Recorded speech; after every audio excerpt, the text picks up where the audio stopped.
Interlude, Alantis. Written by DustShattersLikeGlass. Read by Crystal Flower. Summary. Welcome to Atlantis.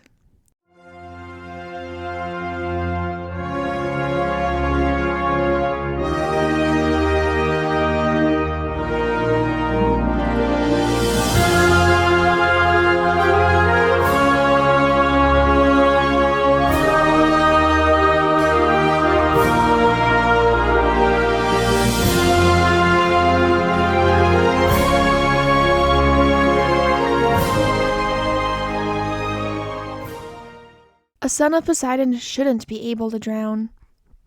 Percy eyed the box with trepidation. He approached it casually, bent down, poked it. "You said it's a gift from Dad?" he called back into the hall. His mom confirmed. He poked it again. "Dad," Percy murmured. "Father mine. Papa, whomst I love dearly and would not exist without. If this is another sea creature, Mom will kill you." The candle on his altar flared in response. He tugged on the pretty seaweed ribbon and carefully pulled off the lid as if dealing with a bomb. Inside lay an outfit? Percy blinked. He reached in and first pulled out a long silver silk fabric with an embroidered white border. A himation. Beneath it was a deep sea blue chiton with a belt of silver, long enough to brush the tops of his knees, and a pair of dark laced-up leather sandals. There was a multitude of silver jewelry, delicate chain bracelets, chain armbands, a layered pendant necklace, all inlaid with white pearls. "Oh," his mom exclaimed from the doorway. "Something to tell me?" Percy asked, examining the jewelry. She grinned secretively and came further into the room, sitting down next to him and looking over the clothes. "Your father asked to have you for the winter break," she exclaimed. "I figured you wouldn't mind me accepting for you." He pouted. "My plans to bother Uncle H have been foiled," he said jokingly. She chuckled, pulling him into a side hug. "I'm sure you'll make up for it some other time," Sally said, her eyes glittering. She kissed the side of his head and stood. "When winter break rolls around, make sure you pack your homework." As if the world anticipated the break for him, the days started to rush past. He spent the time scaring his fellow classmates in line, fighting dancing words and assignments, and actively hunting down the monsters before they could hunt him.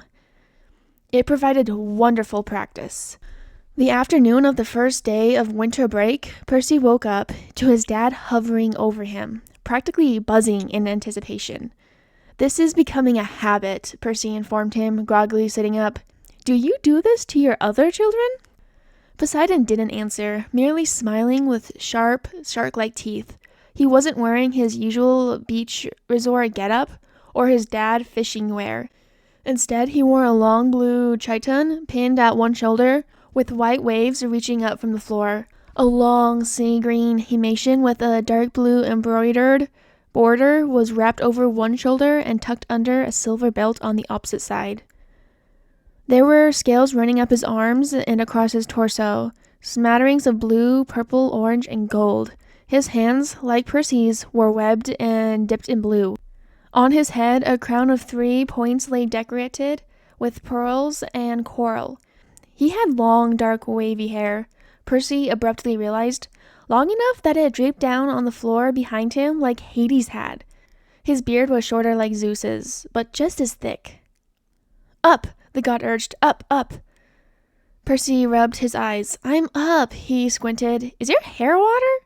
"Make sure to wear your pendant," he was told. "I will be back in 2 hours." Then his dad was gone. "Well, he's certainly excited," Percy muttered, but got out of bed.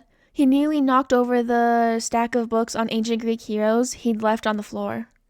The moment he kissed his mom goodbye and stepped back into his bedroom, he was whisked away. "Honestly, Papa," Percy nearly whined. He reoriented himself, facing the now grinning god. "Behold," Poseidon said, gesturing behind him. Percy looked and... "Oh," he gasped. Large hands found his shoulders, rubbing circles in them. They were standing on the outskirts of a city, of a whole underwater metropolis. If he had thought Olympus was big, it had nothing on this place.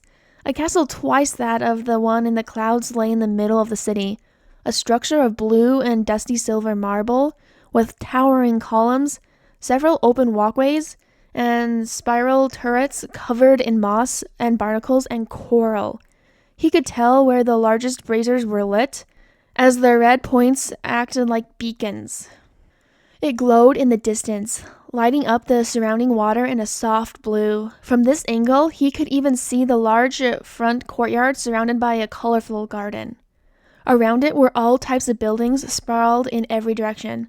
High-rises made of glittering sea glass and large temples built from white marble. Smaller apartments out of rock and houses made of hardened sand and clay, reaching out to and beyond the circular walls which surrounded the city. A large arena was on one side of the city, while an even larger amphitheater was on the other. Even from a distance, he could see people and creatures of all types moving about. Farther down, there were fields, cultivated coral reefs, yards of mussels, miles of kelp forests. People moved in and out of them, too, going about their daily tasks. Poseidon's voice was warm and full of fond laughter. "Welcome to Atlantis, precious child." The god herded him directly to the castle, a hand on his back to keep him from wandering. Percy left him to ensure he didn't run into anything, head on a constant swivel to look at everything. They landed in the bright courtyard he saw. He wondered if this is what a mouse in a maze felt like. If this is what Theseus in the labyrinth felt like. A son of Poseidon. The walls and garden fixtures towered over him. The people they passed stood aside and bowed, some small, but most twice as tall as him. Poseidon didn't hesitate in his direction, leading Percy further into the building. They swam down long hallways, passed through plenty of doors, until Percy felt like they were well and truly lost. Eventually, they swam through a third decently sized garden, and what looked like a horde of dragonfish, who poked their heads out of the shadows and watched them pass. "The guards," Poseidon murmured, "to the royal suite. You have nothing to fear from them." "They're really cool," Percy said. He tilted his head to look back at them, but they were gone. Even this close, they blended in too well with the shadows on the wall. Poseidon chuckled. He named the owners of the doors they passed, his and Amphitrite's being the first on the right, while the one next to it being Amphitrite's alone. Across from that one was Triton's, and next to his was Bensetimi's room. Rhodes' bedroom was next to Amphitrite's, and across from that one Poseidon didn't name. His own room was the one at the end of the hall, facing the entrance of which they'd come. Poseidon covered his eyes and opened the door, as if wanting to make sure everything was perfect. When he was free to look, he gasped. His mom's whole apartment could fit inside, and there would still be space. The bed, a large silver canopy structure, seemingly formed out of a coral reef, was on the left wall, its 4 posters made out of gnarled and twisted dark wood connecting the floor to the ceiling. 2 pieces of wood branched out across the headboard, forming a nightstand on each side, each with their own small clamshell light. Across the door, up 3 steps, was an office area. The desk and chair, made out of the same wood as the bed, sat in front of a glass doors led to a balcony. Framing the window were 2 towering bookshelves. Several plush rugs were interspersed around the room. A loft was built next to the office area, in the corner closest to the door. It formed a small air pocket with a conversation pit, filled with pillows and blankets. Underneath it seemed to be his own personal pearl farm. Opposite of the main door were 2 single doors. The one on the right was a closet already filled to the brim. The one on the left, a bathroom with marble countertops and a huge tub. "Did the phrase, 'too luxurious,' cross your mind even once while building this?" Percy muttered. He looked nervously around the room. It was lovely, of course, but the size was nerve-wracking. He had a hard time with the open space of the cabin. This was a lot. Poseidon blinked. He wore a strangely pleased smile on his face, like he was preening. "Trust me," another voice said. Amphitrite swam in, smiling. This was him holding back. "Holding back how?" Percy sputtered. The god expression shifted. He almost looked like he was pouting. "It needs more decorations," he muttered. "More furniture, and fabric, and pearls, and—" "I think I'm good," Percy squeaked. Amphitrite laughed, running a hand smoothly down Poseidon's arm. He was definitely pouting now. "Come on," she interlocked her and Poseidon's arms together. "It's time for an early dinner. We wish to introduce you to your half-siblings." Percy, glancing once more around the room, swam after them. They thankfully did not go far this time. Outside of the royal suite, in one of the rooms around the garden, was a smaller, more personal dining room. 2 people were already inside waiting for them. Poseidon introduced them. "This is Benthisakimi." Benthisakimi was a 10-foot-tall woman, built like a swimmer with dark skin and dark gray-green eyes with no pupil, almost like rushing water. Her hair was a dark brown and extremely curly, though kept from floating freely by a yellow-tinted silk hair scarf. She had a few pink highlights in her bangs. She wore a long white, off-the-shoulder dress with a beautiful green and yellow geometric pattern shawl over it. Gold jewelry in the form of bracelets, rings, earrings, and a single necklace with a round coin at the end caused her to glitter in the light. She smelled like coffee, salt, and leather, and she smiled at him in mischievous delight. It reminded him of Poseidon when he had tossed Percy into that pool. "And this is Rode?" Rode was shorter than all the members of the family he had seen so far, around 8.5 feet tall and lithe. She had long and wavy blonde hair, fair skin, and clear blue eyes, like the water at crystal beaches. The edges of her eyes grew darker, resembling a blue, more like the sea Percy was familiar with. She wore a long, soft blue chiton with a deep orange himation, a white embroidered 3-wave pattern at the bottom, over one shoulder, belted by a delicate golden chain. She had a headpiece of a simple gold chain with a sun with wavy rays of light sitting on her forehead. On her finger was a simple ring of sunstone. The sun etched onto it was different from Apollo's, with its interchanging patterns of stray rays with wavy ones. These ones were wavy all around. She smelled of rose, salt, and olive oil. Her face was gentle, and she looked over at him. Distant, but gentle. "Look at him," Benthisatimi cooed, her voice rich and lightly accented. "You didn't say he was adorable." Rode smiled slightly at his flush. Even the small tint of her lips lit up her face. She informed him, "She is mostly kidding. Father has not stopped talking about you since your birth." Her voice was soft. "I'm not sure that's better," he told her dryly. He added, "It is lovely to meet you."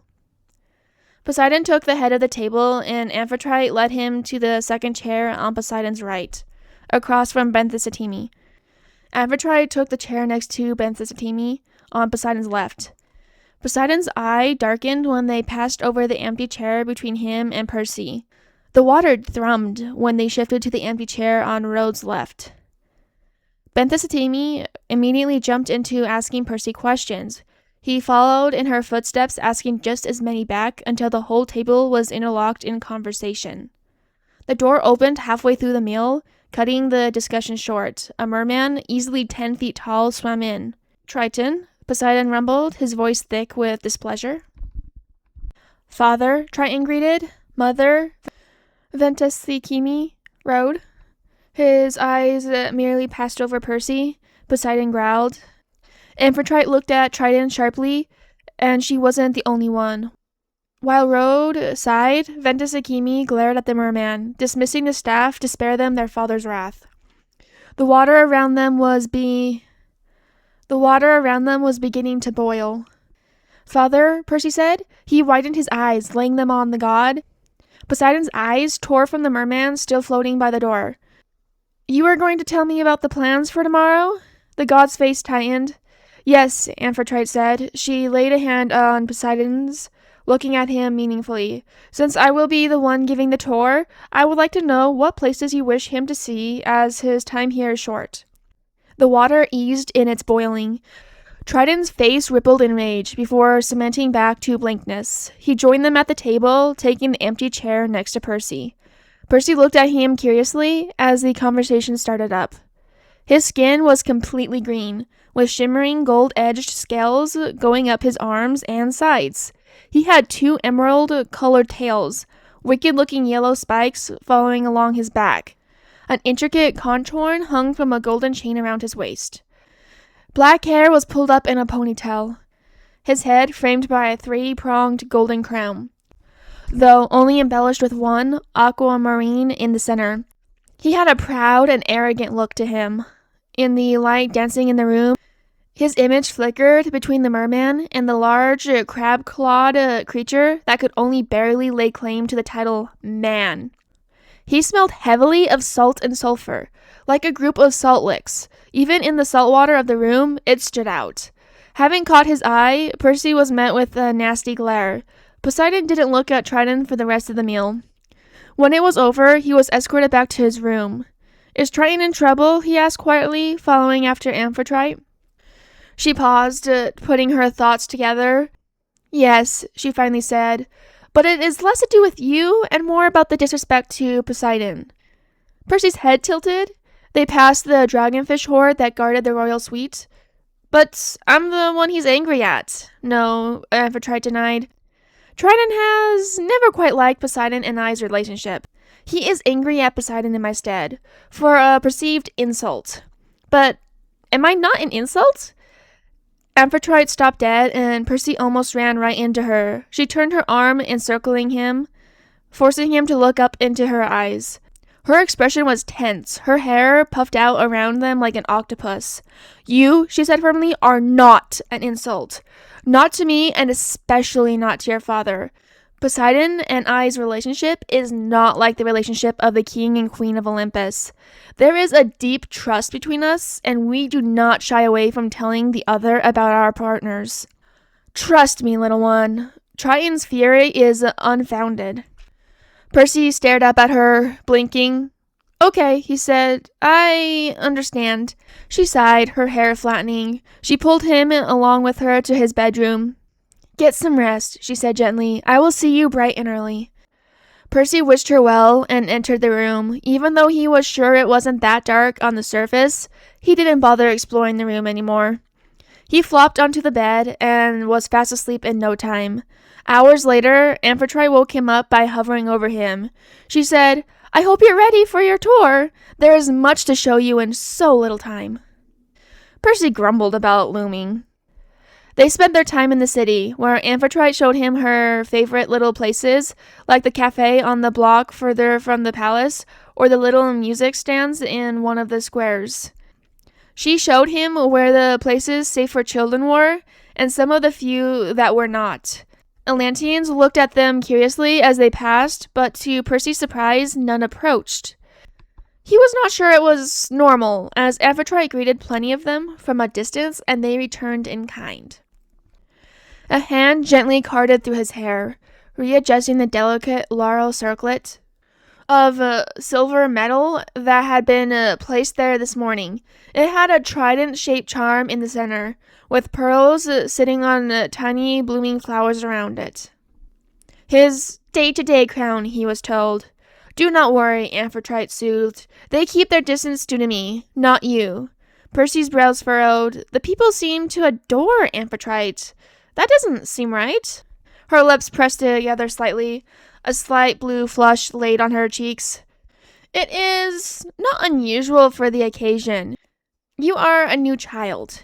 Instincts demand that a child sticks close to their caretakers until they are old enough to smell like an individual independent from their family unit. Until that happens, encroaching in the space of the family is disrespectful. You smell strongly of Poseidon and me." That explained the hovering, actually. "Oh," is all Percy managed to say. He scrambled for words when her face fell. I mean, is that okay with you?" She chuckled. "You are a child of the sea," she said. "One I would be proud to officially call my own." That was an invitation if he ever saw one. "Okay," he said. "Can I call you stepmother?" Her eyes glowed. "I would love that," she said. "Precious little one." They continued to the edge of the fields, where Amphitrite showed him the pearl harvest. My father enjoys giving me pearls, Percy murmured, examining the collection. The removal of the pearls was helpful, she explained, and they were harvested safely. The workers were careful not to harm the mussels in any way. Yes, Amphitrite chuckled. She gleefully collected a few and spun a delicate veil out of the currents. A medium-length, silvery white thing with the pearls intertwined to look like dew on a spiderweb. She placed it on his head, attaching it to the back of the crown.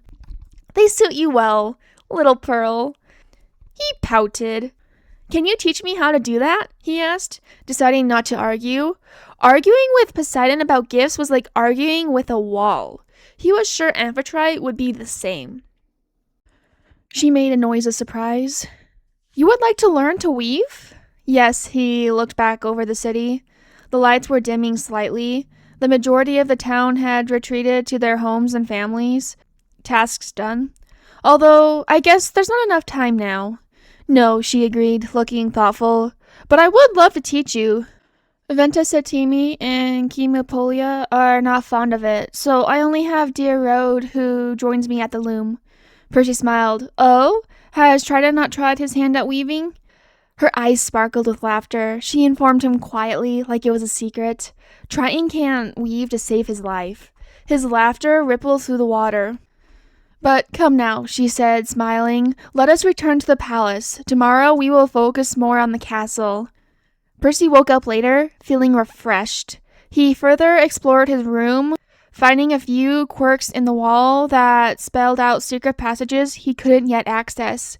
He gave up, turning his attention to the outside hallway and, beyond that, the garden. This was where Amphitrite found him, hidden deep within the coral reef. She herded him out for some food before they began their tour.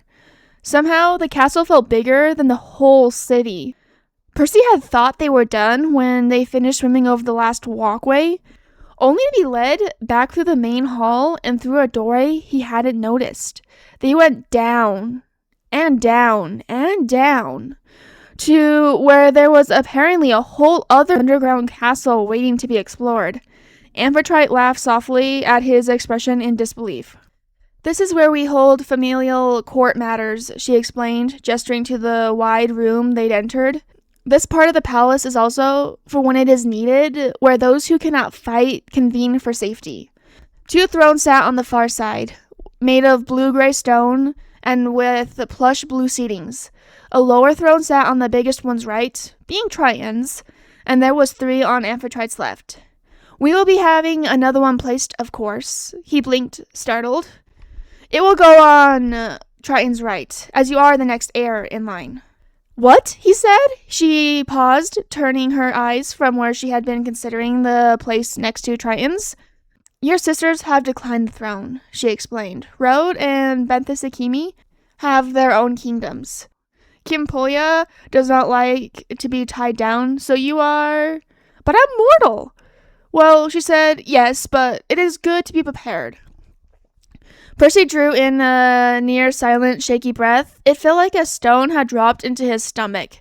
He was just overwhelmed, a little voice in his brain whispering, It's fine. This was just a lot. Was Theseus ever considered to be a heir? Amphitrite's expression shuddered, and then twisted slightly into disgust. No, she said slowly. No, he wasn't well liked in Atlantis. Why am I? She didn't answer. Percy wondered why he seemed to be panicking now. He'd been fine all day, except... Why are they doing this for him then? Was he not mortal like Theseus? Was he not temporary, finite, someone who would die soon? Was it because he was new? Something they hadn't expected but now found interest in? Was it because he looked like Rhea? But Percy couldn't get his mouth open. The water thrummed uneasily. Amphitrite tensed, glancing down the hall. There seems to be an issue. She waved her hand, calling out a short syllable Percy couldn't understand, but which echoed through the water. A few moments later, Triton appeared. The second his eyes laid on Percy, he turned to Amphitrite and started speaking in rapid Atlantean. She answered back just as sharply. It ended with Triton throwing his hands up in frustration. You are the prince. Amphitrite scolds, this time in a language Percy could understand. It is your duty to ensure the safety of your people, especially the young ones. His face twisted, teeth gritted as he forced out, I understand. Amphitrite turned to Percy, her features softening. I will leave you with Triton now. He will introduce you to your assigned guards, who will take over from here. I shall see you later, little one. The moment Amphitrite was out of sight, he turned his attention to his half-brother. They stared at each other before Triton scoffed, pinched his nose like he had a headache. You should be honored, the merman drawled, features purposely loosening. Half-bloods are not generally welcomed into the family. To have father's attention is a gift. A gift, he repeated emptily. Hadn't he just... Do you think a gift, but... Well? Triton demanded when the demigod did not continue. Percy's voice was quiet. Maybe that was it. He'd wanted to ask. He whispered, Do you think Theseus felt honored when he drowned? The merman recoiled slightly, as if slapped. What? He asked, but Percy couldn't find it in him to repeat it. Triton worked his jaw, mouth opening and closing. He finally shook his head. Follow me, he said gruffly. He took off, and, with no other direction, Percy followed.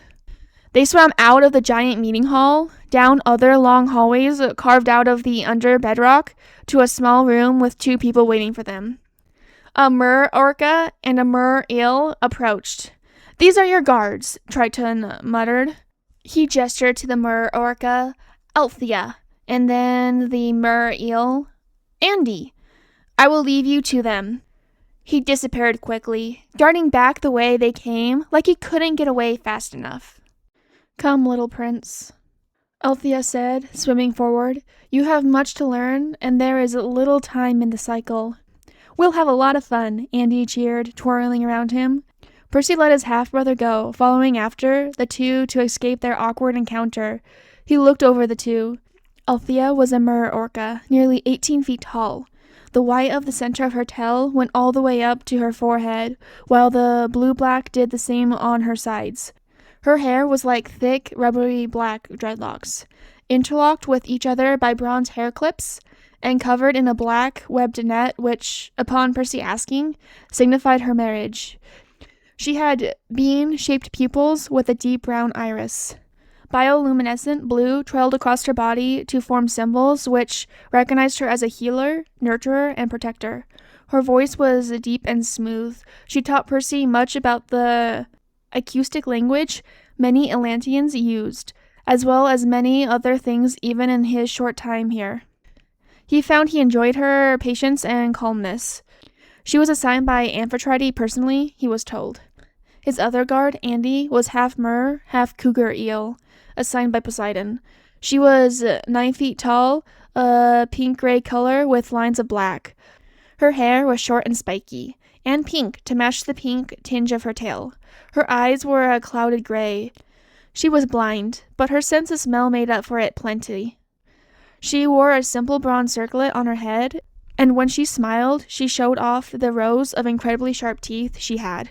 She was fun and wild, a whiplash of a being.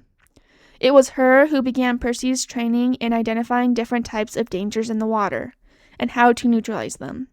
At the end of the cycle, as Althea called it, they took him back to his room and urged him to sleep. He curled up in the bed, staring at the far wall in thought. Everything was just so wonderful here, and not just because he could breathe. He felt like he belonged, except a small part of him was convinced that he shouldn't. The door opened. Percy sighed, eyes closed as the smell of caramel washed over him. Damn that merman. Poseidon sat down on the edge of his bed, but he didn't say anything. Can I help you? Percy grumbled when it was clear the god would not be starting the conversation. I'm not mad, the god said. I didn't think you were, Percy answered. He sighed again. I didn't mean to ask him that. It was never meant to get back to you. But it is something you have wanted to voice, Poseidon said softly. I would rather you speak your mind to me. But why? Percy asked. He sat up, facing the god. I'm mortal, he said in frustration. To talk back is the height of disrespect, as everyone keeps saying. And I will die one day. Poseidon made a mournful sound. Either from some battle or Or some monster I didn't see in time. It's inevitable. I don't belong down here. Poseidon closed his eyes. Percy waited. He laid back down, curling back on his side with a huff. When you were a baby, Poseidon finally said, eyes opening. The glow lit up his dark room, casting shadows. Sally reached out to me. You were so little, just a few months old. You were having troubles breathing, but she was clever. So clever. She did all that she could, and when that didn't work, she turned to me, to the water. Percy shifted, showing he was listening. She sat with you in her bathtub, and gave you to me. Clawed hands brushed the hair from Percy's face. If there is anything you take from this, Poseidon said gently, it is that you have always needed the water to breathe. Even when you didn't have the ability to. Percy breathed shakily as it hit him. He quietly murmured, You gave me my gills? A hand pressed softly on Percy's ribs. The water bowed around him protectively. Poseidon's eyes darkened with a fierce kind of possessiveness. He whispered, I ensure your survival. I will always ensure your survival. Percy said nothing. What could he say to this? What could he possibly say to equal the love of a god? But Poseidon was not expecting an answer. He wrapped up Percy in his blankets and cradled him, urging him to sleep. When he woke up, Poseidon was gone. A crown of shells, sea glass, and aquamarine sat on his nightstand, with small bronze chains dripping pearls around the back, forged by the god's own hands. Atla hovered over the bed. She took up the crown, carefully examining it. Come along, little prince. It is time to get ready. Percy crawled off the bed, following her to the wardrobe. A quick glance told him Andy was doing a quick check of the room. What do you think, Andy? Althea said. We have to match the crown. Andy glanced over, then giggled. Althea, she reminded. Neither of us can see color. Percy couldn't help but smile when Althea sighed. Somehow, they managed to get together an outfit that didn't make him look ridiculous. He wore a white chiton and a long sea-green himation embroidered with waves, which he wrapped around his neck like a scarf and allowed to drape behind him. A leather belt, carved with wave-like patterns, was wrapped around his waist. The crown was placed on his head, and Althea made sure none of the pearls were tangled. You seem more nervous than I am, Percy joked as they approached the side room he was to be left in. Andy snickered, blind eyes ever running here and there. She darted off every so often, disappearing through the columns and around the braziers, most likely to hiss at someone that was too close for her liking. This is a momentous occasion, Althea said, her voice warm. I do not want something to go wrong. I doubt my father would allow anything to happen. In that we are in agreement, Althea agreed. We are here, little prince. The king and queen wait for you. Percy approached the door. Who am I meeting, by the way? He tilted his head back when Althea merrily chuckled. Why, she said, smiling, everyone! How ominous, he muttered. Good luck, Addie chirped, which definitely didn't help. He entered the room. Inside, Poseidon stood waiting, talking quietly with Amphitrite. Poseidon wore the outfit he had when he'd picked Percy up. A deep blue chiton with white waves and a sea-green himation. There was the 3-point crown on his head, decorated with shells and pearls. Amphitrite was wearing a deep blue dress, covered by a beautiful pearl shawl. Her crown had 3 points interlaid with aquamarine stones and shells. She wore delicate silver cuffs on both wrists. Amphitrite approached upon his entry, bending down to his level. If at any point, Amphitrite says quietly, her focus on ensuring his crown sat right, you want to leave, signal one of us. I believe Althea has taught you the sound the young make to catch their caretaker's attention? Percy made the noise, a click whine in return. Poseidon shifted, his head tilting, and even Amphitrite's eyes fluttered as she recollected herself. Emergencies, she emphasized, tapping his nose. Sorry, he said sheepishly. Althea had told him it was a strong noise, but he hadn't quite believed it. She had not been able to answer how his underwater caretakers would automatically recognize the sound from him, nor how others could not hear it. Instinct, she had said. Percy was sure Annabeth would have a fit over that answer. Poseidon chuckled. He offered first his arm to her, and used his other to draw Percy to his other side. "You will be fine," he said. "You have already managed to endure yourself to some of the Pantheon. I have no doubt you will continue to do so here." "No one's told me exactly who I'm meeting." Poseidon did not answer, though Amphitrite glared at him. Before she could say anything, the doors opened and they were ushered forward. "Percy," Poseidon rumbled, "welcome to my court." "Court," he said lightly, like he hadn't just introduced Percy to a handful of the most important deities that called the sea their home in the span of a few seconds. He hoped the gleam in Amphitrite's eyes meant she'd slap him when this was over. As it was, her expression smoothed over to one of regality. "This is my son," Poseidon said, "Perseus Jackson." He looked so proud of himself. Percy wondered if he could do a food sacrifice underwater. Perhaps another grape would knock some sense into him. With an absolute lack of direction, he waved. Someone in the crowd giggled. Amphitrite sighed. "Forgive the lack of greeting." "Someone," Amphitrite continued, slightly glaring sideways at her husband, "did not design to tell the young one that this was what we were doing today, so he had little time to prepare." Poseidon shrugged. "Why am I not surprised?" a low, thrumming voice said. A man around Poseidon's height floated forward.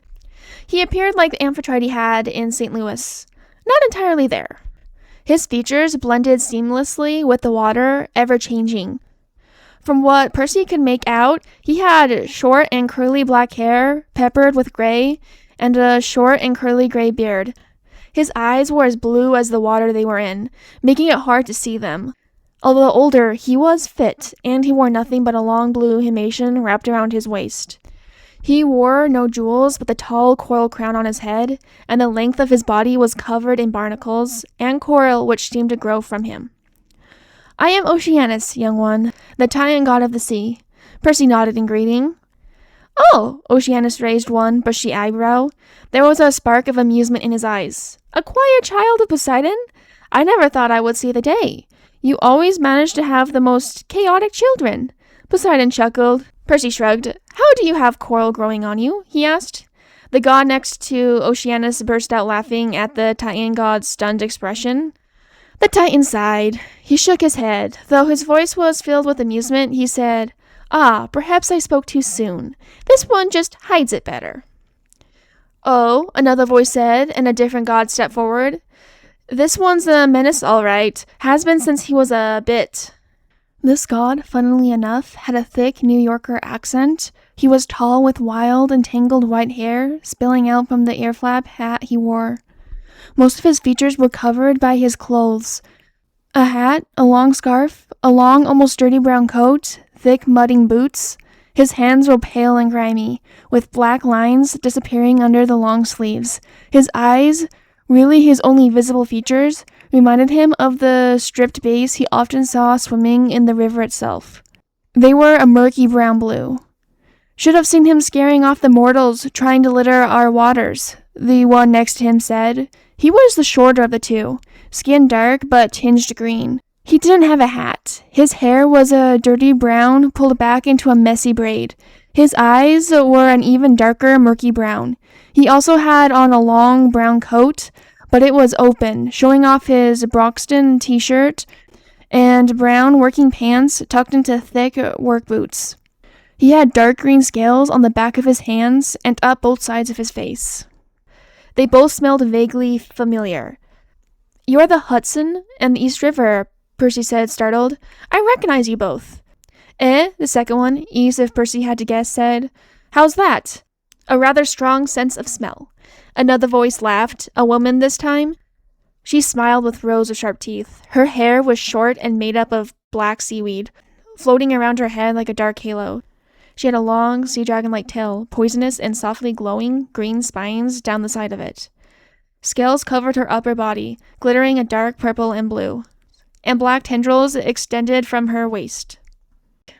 She smelled like black licorice.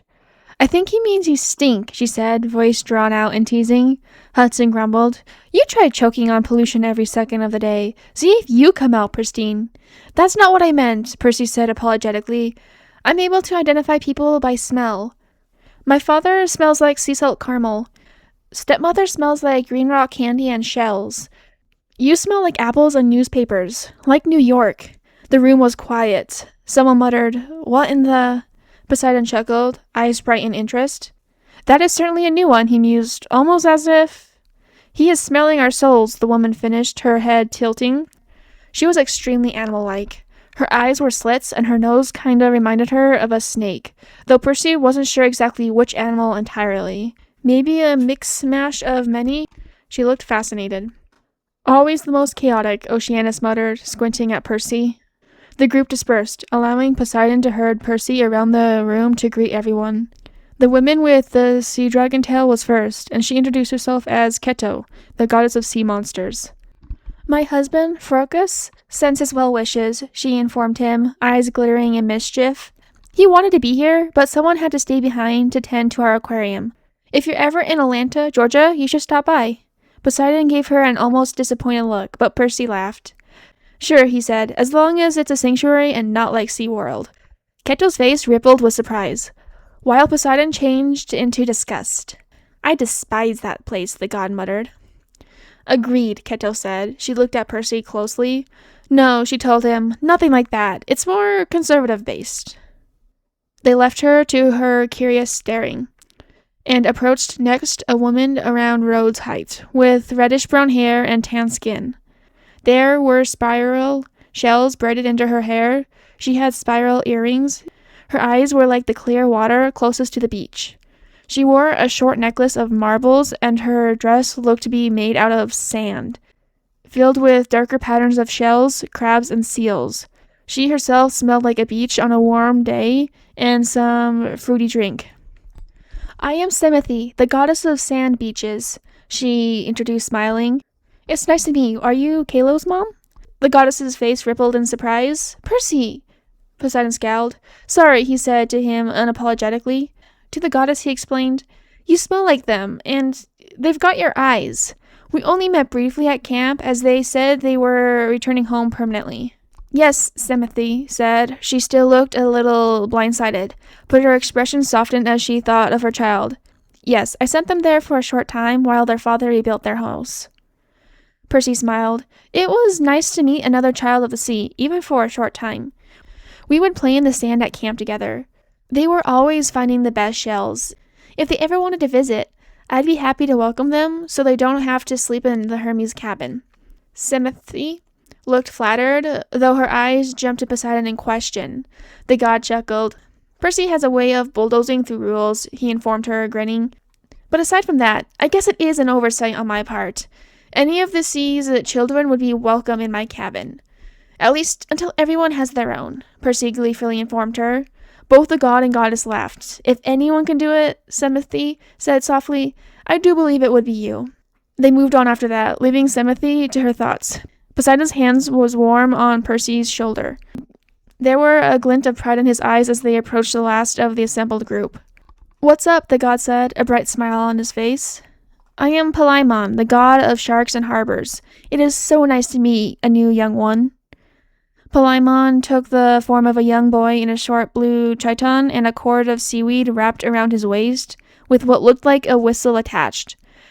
He had short blonde curls and clear blue eyes. He looked nearly human, if not for the rubbery shine to his skin, or when he smiled he showed off sharp rows of dolphin teeth. He smelled like sharks, coral, and, funnily enough, homemade pasta. Next to him was a dolphin who smelled so, wearing a black rock headpiece decorated by a single star-shaped aquamarine in the center. Despite his eyes being entirely dolphin-like, they leaked kindness, calm, and patient. "Hello, young prince," the dolphin's voice echoed in his head, yet everyone else seemed to also hear it. "I am Delphin, the god of dolphins and Poseidon's lieutenant. Please excuse Paimon's exuberance. He is always acting like he ingested too much ambrosia." Paimon gasped in outrage, though his eyes gave away his amusement. "I have no idea what you mean," he dramatically said. "I am the epiphany of calm and collected." Poseidon snorted. A pouting expression fell across Paimon's face as Delphine laughed. Even Percy couldn't stop his grin. The pout was gone just as quick. Paimon winked at him. As they moved back to the center of the room, he could hear the squabbling continue behind them. "Delphine often takes care of Paimon," Poseidon murmured. He was quite young when he ascended, and Delphine is the one who found him when he did. I can see they are close, Percy agreed. He looked around. I'm guessing this isn't everyone? Poseidon laughed softly. Of course not, little Pearl, but a full court is often reserved for war meetings and matters of dispute. It is for the best that not all of us are in the same room. Here, here, Amphitrite said, swimming up and taking Poseidon's arm. The last time, I do believe a certain Asian island suffered the consequences.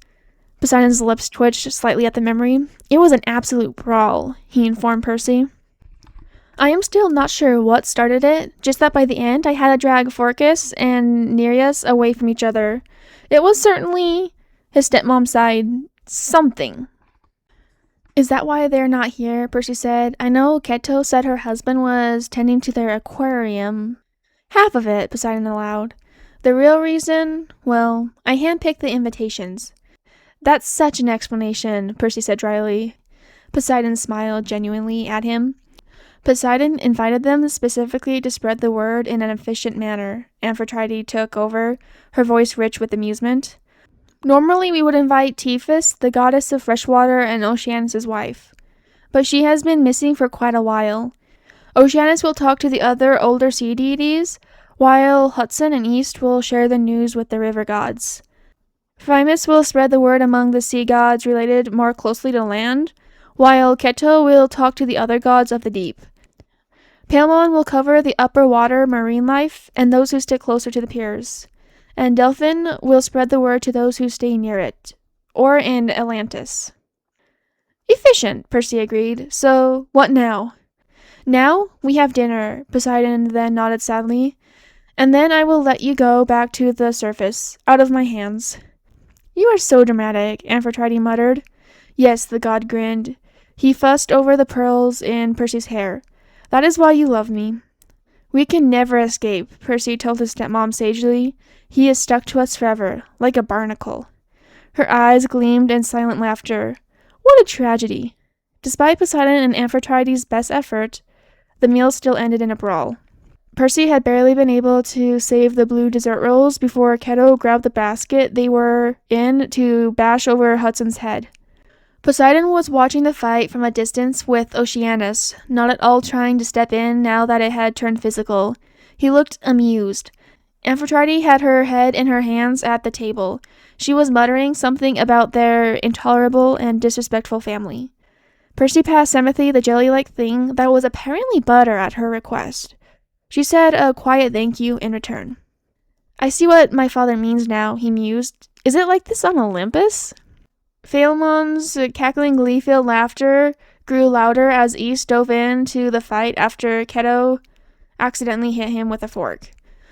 Worse, Delphin said, not blinking as a tendril shot their way and nearly took out the salad bowl. Much, much worse. What a family, Percy muttered.